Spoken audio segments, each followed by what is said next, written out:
Nobel বিজয়ী অর্থনীতিবিদ doctor Mohammad Yunus বলেছেন, অর্থ আত্মসাৎ, অর্থ পাচারের অভিযোগগুলো সত্য কিনা নাকি সুদখোরের মতো কথাবার্তা সেটা আপনাদের ওপর ছেড়ে দিলাম। আমি আদালত থেকে আদালতে যাচ্ছি, আমার কাছে কোনো উত্তর নেই। মানি লন্ডারিং মামলায় জামিন পাওয়ার পর আজ বৃহস্পতিবার ঢাকার বিশেষ জজ আদালত ৪ এর চত্বরে সাংবাদিকদের প্রশ্নের জবাবে তিনি এসব কথা বলেন। কোনো সুস্থ মস্তিষ্কের মানুষ এমন অভিযোগ আনতে পারে না বলেও মন্তব্য করেন তিনি। তবে বিচারাধীন বিষয়ে অর্থনীতিবিদ ডক্টর মোহাম্মদ ইউনুস এমন মন্তব্য করতে পারেন না বলে সাংবাদিকদের জানিয়েছেন দুদক পাবলিক প্রসিকিউটর মোশাররফ হোসেন কাজল। ডক্টর মোহাম্মদ ইউনুস সাংবাদিকদের বলেন, দুঃখ ভারাক্রান্ত হৃদয়ে বলছি, আমার বিরুদ্ধে দুর্নীতির অভিযোগ আনা হয়েছে, জালিয়াতির অভিযোগ আনা হয়েছে, আমার বিরুদ্ধে অর্থ আত্মসাতের অভিযোগ আনা হয়েছে অর্থ পাচারের অভিযোগ। আপনারা আমাকে বহুদিন থেকে চিনছেন। এই অপরাধগুলো আমার গায়ে লাগানোর মতো অপরাধ কিনা সেটা আপনারা বিবেচনা করবেন, আগে যেরকম বিবেচনা করেছেন। ডক্টর মোহাম্মদ ইউনুস বলেন, তিনি গ্রামীণ ব্যাংকের মালিক নন।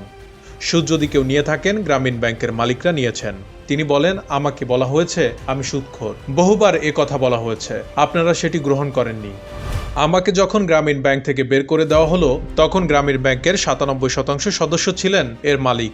সুদ যদি গ্রহণ করে থাকেন সেটি তারা করেছেন, আমি কর্মচারী মাত্র, আমি গ্রামীণ ব্যাংকের মালিক ছিলাম না, কাজেই আপনারা সেটি গ্রহণ করেননি।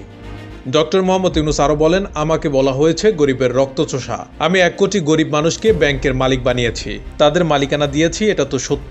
বলা হয়েছে পদ্মা সেতু বানচাল করেছি, ওয়ার্ল্ড ব্যাংকের টাকা বন্ধ করেছি, আপনারা সেটি গ্রহণ করেননি। মানি লন্ডারিং প্রতিরোধ আইনের মামলায় অভিযোগ গঠনের শুনানির জন্য আগামী ২রা জুন দিন ঠিক করেছেন আদালত। গ্রামীণ টেলিকমের কর্মীদের লভ্যাংশের ২৫ কোটি ২২ লক্ষ টাকা আত্মসাতের অভিযোগে করা মামলায় গত ১ ফেব্রুয়ারি ডক্টর ইউনুস সহ ১৪ জনের বিরুদ্ধে আদালতে অভিযোগপত্র জমা দেয় দুর্নীতি দমন কমিশন। দুদকের উপপরিচালক গুলশান আনোয়ার প্রধান বাদী হয়ে গত বছরের ৩০ মে মামলাটি করেন। তদন্ত প্রতিবেদনে বলা হয়েছে, আসামিরা ২৫ কোটি ২২ লক্ষ টাকা আত্মসাৎ করেছেন, অবৈধভাবে অর্থ স্থানান্তর করা হয়েছে, যা মানি লন্ডারিং প্রতিরোধ আইনে অপরাধ।